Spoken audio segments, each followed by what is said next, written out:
Welcome back, everybody, to the janitor's closet, once again, for another SCP reading. I am still your Janitor Supremo, TJ Lee. I am still trapped here in the bowels of Dusklight Radio, and I'm kept here until they deem me fit for release.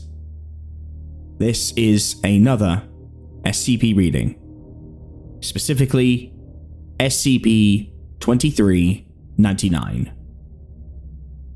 By order of the Overseer Council, the following file describes a hostile, anomalous alien superstructure capable of causing an SK-class Barren Earth end-of-the-world event, and is Level 5, 2399 classified.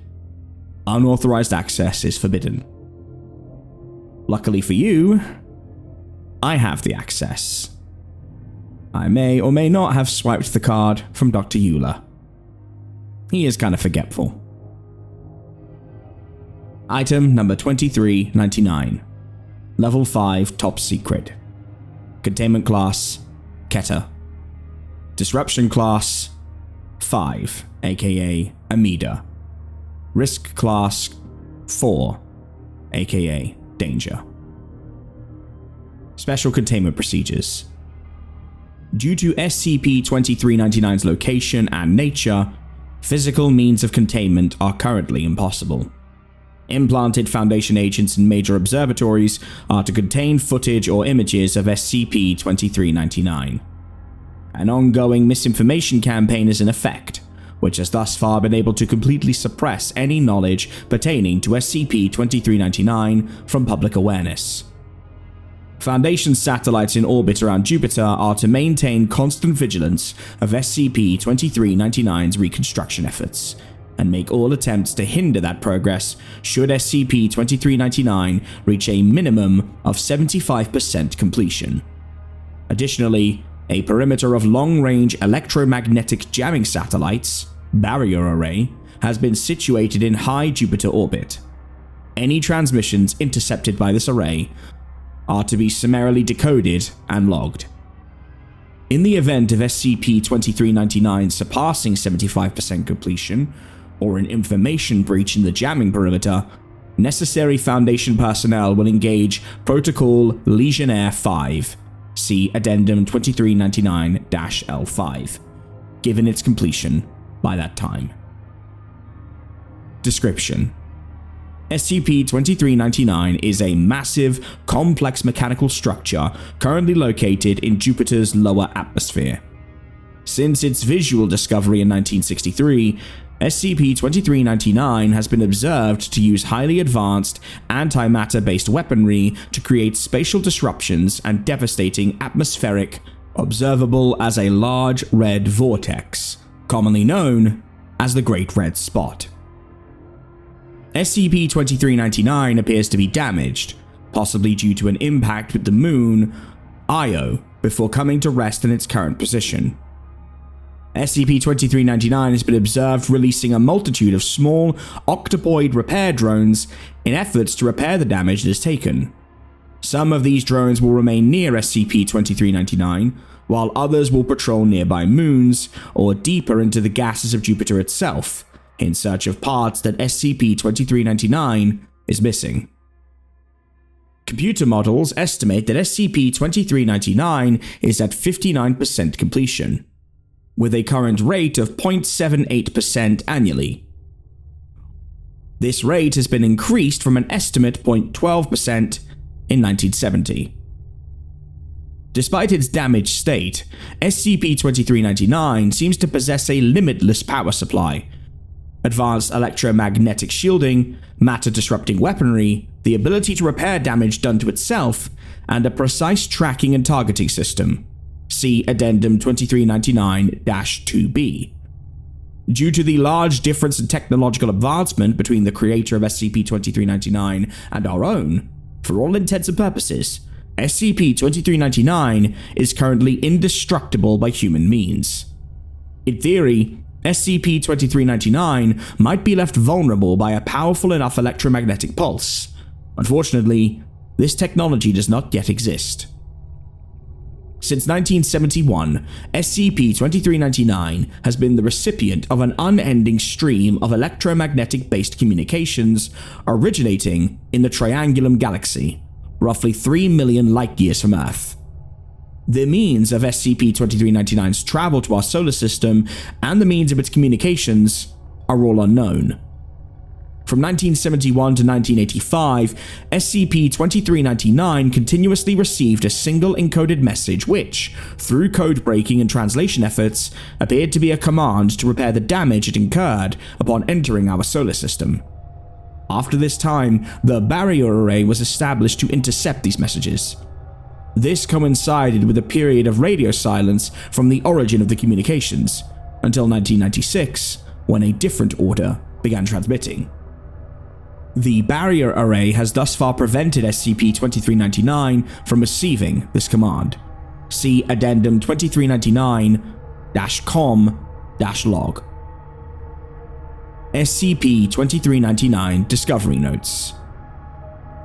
SCP-2399 was originally observed, albeit unknowingly, by Giovanni Cassini in 1665. The following is taken directly from Cassini's journal on the event, translated from Italian to English. 8th of October, 1665. I have observed something extraordinary in the heavens. Last night, as I gazed through my looking glass, I saw what appeared to be a star of great luminescence streak through the far reaches of our solar system. I have never recorded an object moving so fast. It had surpassed the outer planets in fewer than 2 hours. As I watched, by my own 2 eyes, I saw it slow as it closed on Jupiter, made a sharp turn, and disappear into the planet itself. I saw many bursts of light afterwards, but although I continued to peer at it until the sun broke, I saw no additional disturbances in the night sky. I must continue to document these changes, and will alert my colleagues when the day is upon me. 15th of October, 1665. I took Peter to my observation point last night, but a week from the night I saw the fire rain upon Jupiter in the heavens. He brought along his own looking glass, and together we aimed our view upon the giant. To our surprise, a magnificent change has occurred. Where once the distant world only showed bands of color, there is now a great red spot where the star came to rest on the surface of Jupiter. Peter was incredulous, of course, that such an amazing discovery could have taken place before our very eyes. I will continue to take note of this. 18th of October, 1665. Tonight, as I peered through my looking glass, I swear on my life that I observed what looked to me like explosions and starbursts emanating from our red spot. I fear my mind is playing tricks on me, for there has been no record of such violent outbursts by a heavenly body since the dawn of astronomy. I will consult Peter on the morrow, and hopefully glean from him some advice on the matter. 19th of October, 1665. Peter sees the same as I. As I approached him with my concerns, he leveled the same with me. And through our following discussion, we concluded that it must be a powerful reaction to the falling star I saw upon the first night, and not a product of our own shortcomings. I am left wondering what cataclysmic event must be taking place upon our heavenly neighbor. Our work to document this must go on. Addendum 2399-2B.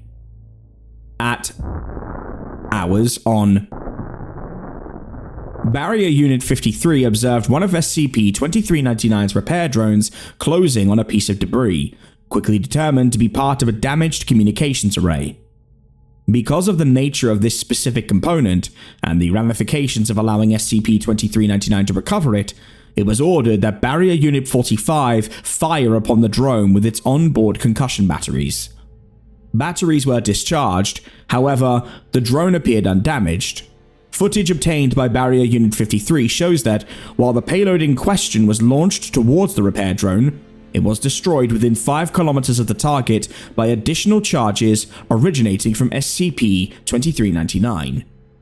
Command lost contact with Barrier Unit 45 15 seconds after initial discharge, with video observations showing SCP-2399, the resulting spatial anomaly originating in the termination of Barrier Unit 45 by Barrier Units 45, 51, and 55. Under no circumstances are any barrier units to further engage either SCP-2399 or drones released by SCP-2399. Addendum 2399-2C Project Gygus.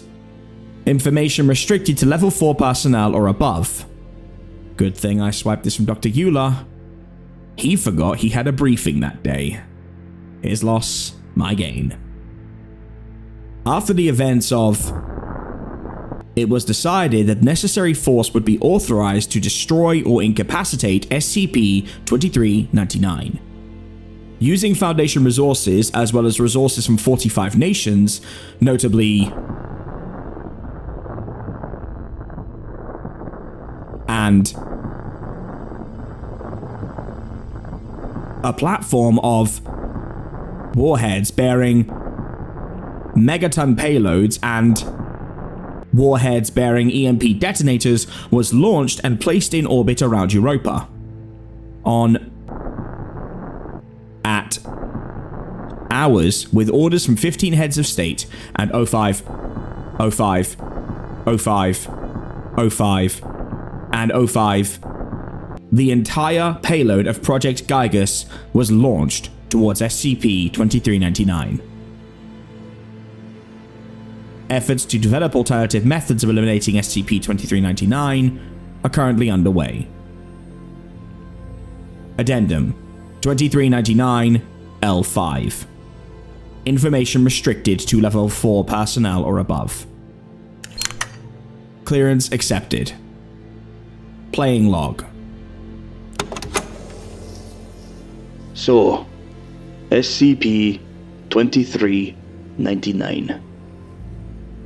Have you ever sat and wondered, maybe after you hear about a car accident on a street you were just on, or a bombing in a city you were visiting, just how lucky you are to be alive? Just how many things have to go right for you to continue to exist? A few seconds too late, a few seconds too early, and somebody reaches for something they dropped and a busload of people run into another busload of people. Sometimes this kind of thing does happen, as we've seen far too often. But that's what we are here for. To protect those who can't protect themselves from things that they wouldn't even know to protect themselves from. We can't do it all, though. As many things as we've been able to contain, as many things as we've been able to keep under lock that would threaten to destroy us all, still far too many remain that we can't do anything about. Whether they're too big, or too fast, or too powerful, any of these things could blink and wipe humanity from existence. The fact that they haven't done it yet is just luck. SCP-2399, however, is different. We have little information regarding SCP-2399's motives, origins, and full capabilities. We do not understand how it is capable of communicating over such large distances, or why those who constructed it, if it was in fact constructed, sent it to us in the first place.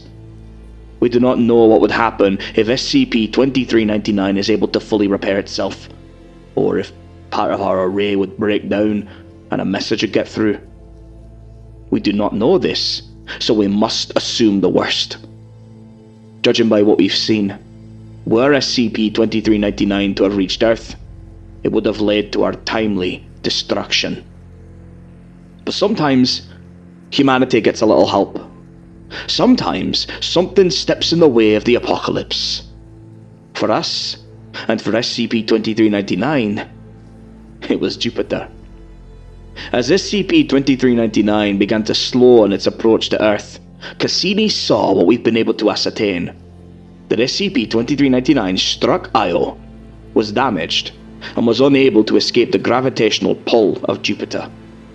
Its weapons activated as they were intended, but it was Jupiter that experienced doomsday, not us. Eventually, though, it's likely that SCP-2399 will resume full functionality, and will likely be able to pull away from Jupiter and proceed to its target. As of now, we can keep hurling bombs and EMPs at it all we want, but we've got no indication that any of it will so much as scratch the thing. On the contrary, experience dictates it would do nothing at all. If this were to happen now, we would undoubtedly be destroyed. Jupiter has given us time. For now, SCP-2399 will remain there, reassembling itself, while we devise some way to stop it. Like it or not, we are in an arms race with this thing. Our best guesses give us something like 25 years until it is able to hear past our dampening array.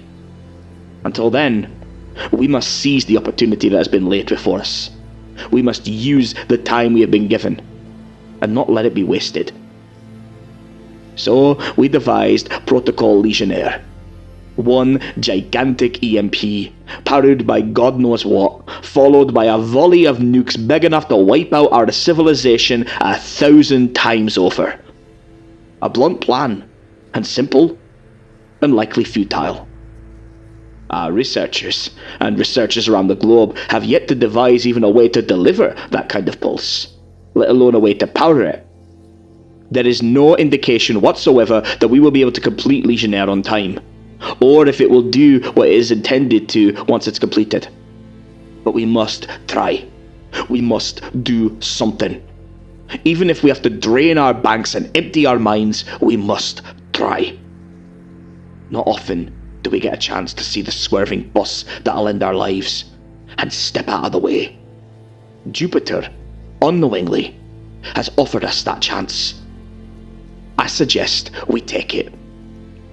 Randall McAllen, Director, Barrier Project, Site. Addendum 2399-com-log. Information restricted to Level 4 personnel or above. We saw the sound and heard the light. All messages logged are to be understood as having repeated themselves continuously until either a new message is logged or a logged instance of radio silence. 1971. Unit is damaged. Repair. 1985. Updating orders. Maintain position. Repair. 1985. Period of radio silence. Barrier array is established. 1996. Unit is out of range of target. Proceed to planet number 3 in system... Coordinates redacted. Repair. 2015. Unit is out of range of target. Proceed to planet number 3 in system... Coordinates redacted. Priority is target. Cease repairs. Footnotes. The repair of SCP-1396 has been proposed, but has been deemed currently unfeasible. In the interests of full transparency, I will also be reading Article SCP-1396. Object Class: Euclid. Special Containment Procedures. SCP-1396 cannot be retrieved by any means currently available to the Foundation. However, as SCP-1396 has shown no hostility or intent to move from its current location, containment efforts limited to coordinating with NASA and other space agencies to prevent the public dissemination of information has been deemed sufficient for the foreseeable future. Description: SCP-1396 is a group of 5 unmarked, weaponized artificial satellites of varying size orbiting the planet Jupiter at its L2 Lagrangian point. SCP-1396 appears to be of human origin. Where and when they were constructed remains unknown, as well as how they were transported to their current location. SCP-1396-1 consists of a central hull coated with hexagonal ablative armor plates powered by what are believed to be radioisotope generators on the ends of 3 evenly spaced booms, each approximately 25 meters in length. The central hull is estimated to have contained over 120 rod-shaped tungsten kinetic bombardment projectiles with an average mass of 220 kilograms, and its total loaded mass is estimated to have been approximately 254,000 kilograms. SCP-1396-2 is a satellite of identical profile and mass to SCP-1396-1. It is believed to have been rendered inactive during the events of Incident 1396-38. SCP-1396-3 through SCP-1396-5 are all identical satellites of a smaller profile than SCP-1396-1, with generator boom lengths of 21 meters and an estimated loaded mass of approximately 168,000 kilograms. Each of these objects is estimated to have carried approximately 60 kinetic bombardment projectiles, averaging 90 kilograms in mass. All 3 satellites are inactive and presumed neutralized as of Incident 1396-38. SCP-1396 came to the Foundation's attention following the detection of anomalous high-frequency radio signals of artificial origin by Foundation interplanetary probe near Io. Later analysis of the recorded signals indicate that they may have been side lobes from synchronization and targeting data transmissions between the individual instances of SCP-1396. Addendum 1396-01 Incident Log 1396-38. Over a period of 18 months following initial discovery, recorded over 37 separate events in which SCP-1396 initiated kinetic bombardment attacks against unknown targets within the atmosphere of Jupiter. Analysis of telemetry recorded during 11 of these events resulted in 1 or more high-energy events at or near the liquid surface of the planet, consistent with the kinetic impact of 1 or more bombardment projectiles with a solid body at that location. These incidents culminated in a final event during which high-velocity projectiles of an unknown shape and composition were launched from within the atmosphere towards instances of SCP-1396. Following which, nearly the entire estimated remaining armament of SCP-1396 was expended against targets on or within the planet, resulting in an estimated 27 atmospheric impacts. During this exchange, all instances of SCP-1396, except for 1396-1, suffered extensive damage and were rendered inactive. No further bombardment events have been recorded since. Addendum 1396-02 Incident Log 1396-39. Permission was granted by Oversight to perform close-range analysis of SCP-1396, utilizing the probe. Upon closing to a distance of approximately 25,000 kilometers, SCP-1396-1 initiated communication with using an encryption key unique to the Foundation. A transcript of the communication log, with time delays removed, follows.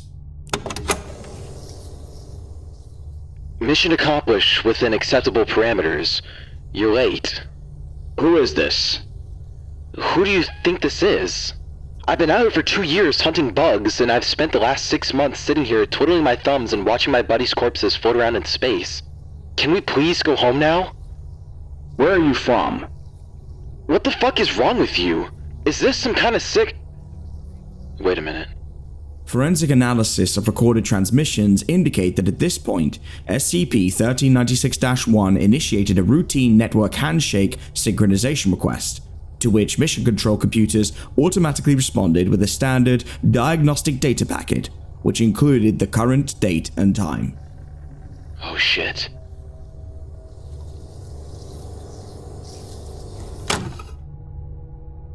No further transmissions have been detected from SCP-1396, and SCP-1396 has not responded to any attempts at communication since.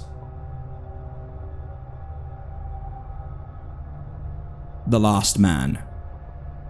It's day 50 of freeze-dried beef stroganoff. Dr. Beckett swallows the meat and rice with a grimace. He's made a challenge out of it, seeing how long he can eat the same meal without cracking. This is probably as far as he'll go with this dish, beating his previous record with the chicken curry. At least if he stops here, he'll have plenty of the beef left to break up the nutrient paste and vitamin pills, once the rest of the prepackaged meals run out. I'm not looking forward to that day when I find this swill a treat. He looks out of the porthole, imagining the ventilation fans as a breeze blowing across the lunar plain. Not for the first time, he wishes he had tried to smuggle in just one pack of cigarettes. It wouldn't have done any harm in the end. Werner would have lost his mind if he found out Wernie, the sour-faced, stuck-up bastard. Of all the people to be shot into space with, the O5s had to send me with Site-19's tie-on casual Fridays Wernie, the guy who thinks putting sugar in his cereal is the height of adventure. Maybe it's for the best he went off. Living together, one of us would have by now. Not a word. Not even an, I'm just going out and maybe sometime. You didn't even shake my fucking hand before you left. God damn you, Wernie. Beckett thinks back to that day a few months ago, seeing Dr. Werner walking through the craters, heading towards the horizon, opening a radio channel. Hey, Wernie, where you going? The last words of man. You didn't have to explain yourself or say something deep and meaningful. Hell, goodbye would have been deep and meaningful enough for anyone. I'd have been satisfied with that. If I'd gone after you, would you have come back? No, you wouldn't have come back. That's why I didn't say anything else. God damn you, you bastard. It was ironic. That gloomy, unsmiling Dr. Warner was the first one to snap. Because in the end, it was because he was the positive one. He was the optimist. He believed the briefing from the O5s, that they were to get ready for the next wave of staff, the pioneers of new humanity rising from the ashes. Even when they both knew no more shuttles were coming, he still thought the Foundation had something up its sleeve, that some portal would appear and the O5s would pop out to give them medals and take them back to the world as it was before. I guess the day he walked out was when he knew we were the last ones left. I'm still here because, in the end, I was less hopeful than sour old Wernie. What was the point of hoping? After they launched Legionnaire, Beckett thinks back to the day when everything changed, when it started descending from the gases of Jupiter. The president on television with the overseers beside him, the wailing in the streets, the day he told Adrienne where he really worked. And then, the miracles. Watching Legionnaire's first test launch, Jimmy Kimmel making electromagnetic pulse jokes, his nieces and nephews drawing crayon pictures of rockets and explosions and arguing about which missile was the best, the Pope leading the faithful in prayer to the world's nuclear bombs in St. Peter's Square, the Lord's angels made metal. An end to wars, an end to pointless squabbles and petty politics. All the negative energies of mankind turned to purpose, with an outside threat so faceless, so impersonal that all vitriol and hatred directed towards it became noble. Most of the job involved disgust, fear, and at best, grim satisfaction, if things were well done.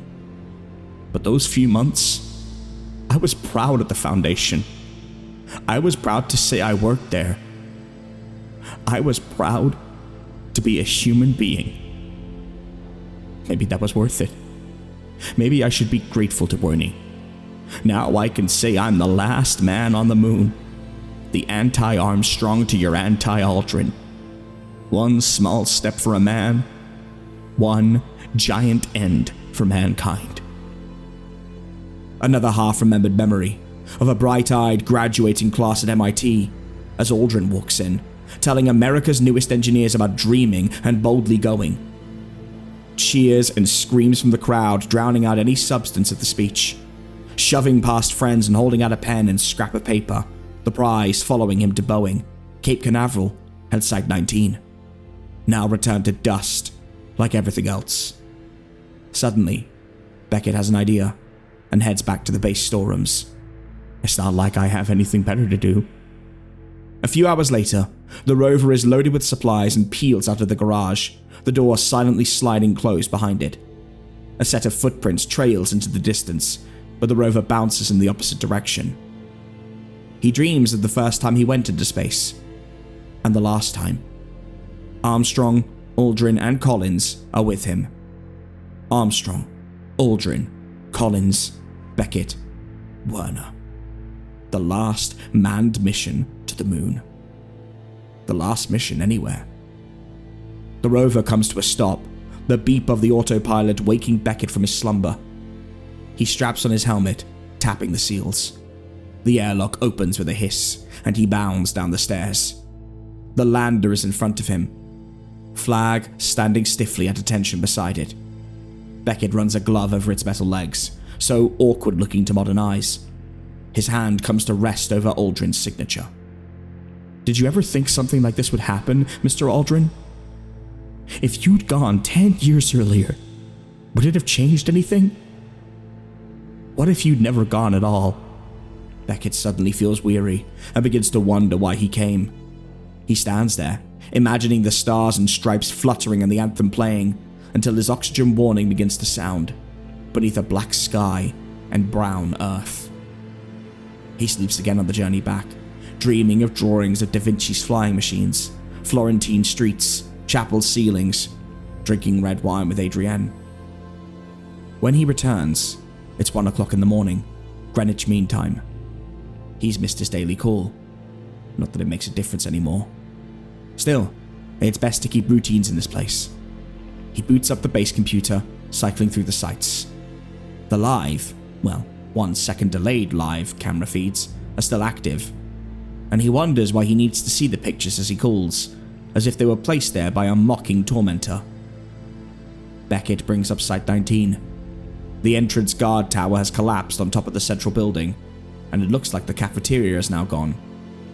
The sky is a swirling, roaring mass of dust and sulfur, masonry and debris bouncing past like tumbleweeds.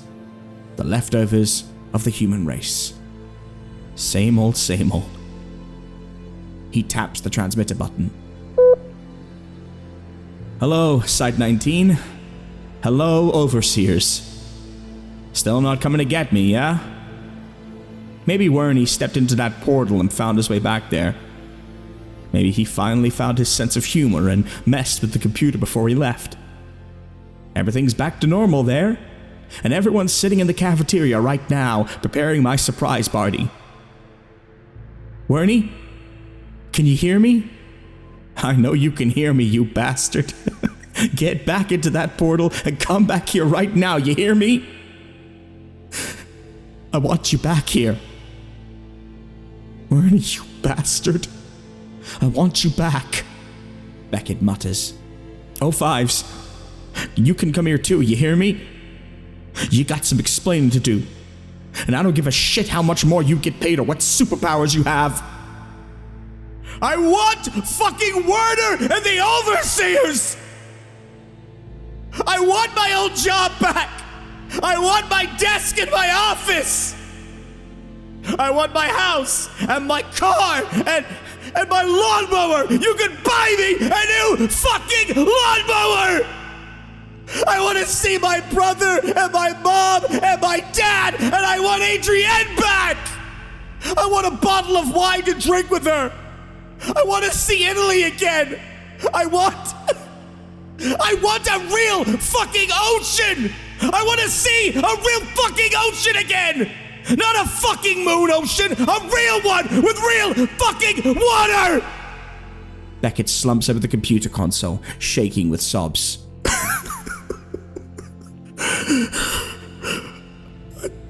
I want to turn on a TV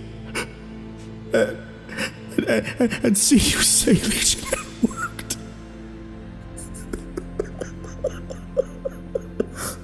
I want to turn on a TV and see you say Legionnaire worked. It blew up that alien piece of shit, and it's not the end of the world anymore. It's just SCP-2399. It's neutral. It's neutralized. and we sent that thing to hell.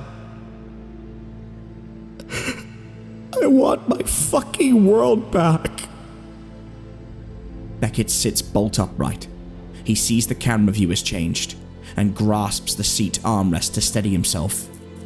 A colossal mass of alien machinery is on screen, hovering amidst the roiling atmosphere, covered in scorch marks from 1,000 atomic blasts. He falls back into the chair.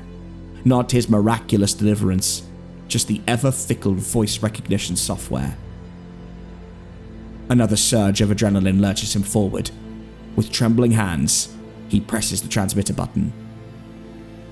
All primary systems destroyed. Mission aborted. There is nobody around who can tell if the last man on the moon is laughing or crying.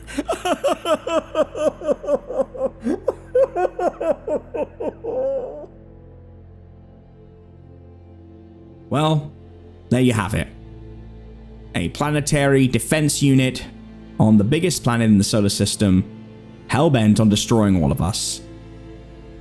And what seems to be sentient satellites trying, in vain, to stop the scourge coming towards us.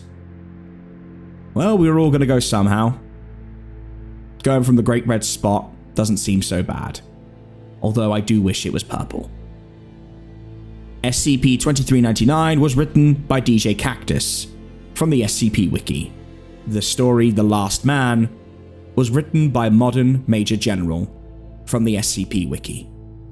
This has been licensed under CC by SA, as has the second story, SCP-1396, which was written by Aelanna from the SCP Wiki.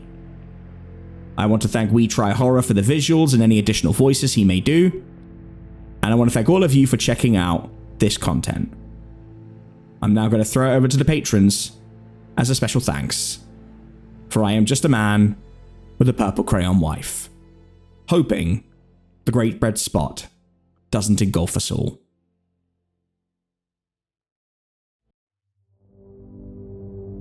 I want to thank all of our patrons for making this possible. If you do want to sign up and support the channel, it is as little as $1 a month, and you get access to behind-the-scenes content, early accesses of streams and videos, and much, much more. That being said, I want to first thank our Purple Crayon Eaters, Mothman, Orphan Nuka, Okami-san, Ian Hancocks, Echo Kane, Gail Allstott, Alex, Mike, Candyman Gloving, Ashabel, Amara, Phi, Max, and Feeny von Karma. I then want to thank our janitors, Alec Hansen, Ali, Shane Lewis, Dux, Joy Flint Healy, Sabine Eclipse, Death31, Scott, Heather Cayley, Adrian R, Amy, Sabrina, Arkham Cookie, and Alex Nunez. Our Nightmare Detectives, Melanie and Fox Clifford. Our Void Walkers, Josh Woods, Rat Squatch, and Professor Creepypasta. And of course, our Blackwell family members.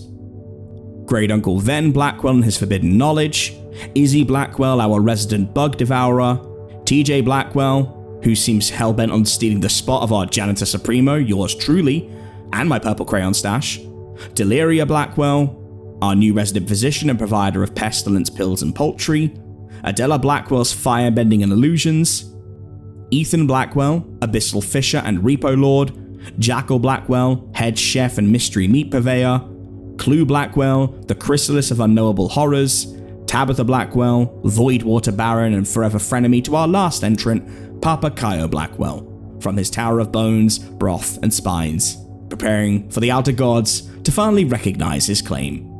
We thank all of you for your patronage.